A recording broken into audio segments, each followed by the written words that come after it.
Oh guys, flex ko lang tong alaga namin oh, si Brown at saka yung kuting namin oh, si Mingming. Ayun guys, oh, iba na talaga ang panahon ngayon guys. Tingnan mo. Ang aso dati at pusa, laging magkaaway. Ngayon, magkaibigan na sila. O, tingnan mo. Yung aming alagang si Brown, oh, kahit inaano yung mukha niya, hindi siya lumalaban oh. Oh, tingnan mo guys, naglalaro sila. O, diba guys, magkalaro na sila ngayon. Magkalaro na ang aso at pusa ngayon. Dati magkaaway yan. Tingnan mo guys, ang bait-bait ng alaga kong si Brown oh.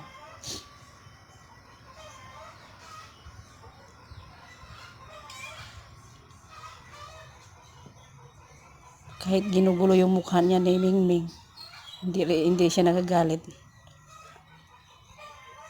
Okay guys, thank you for watching. Bye.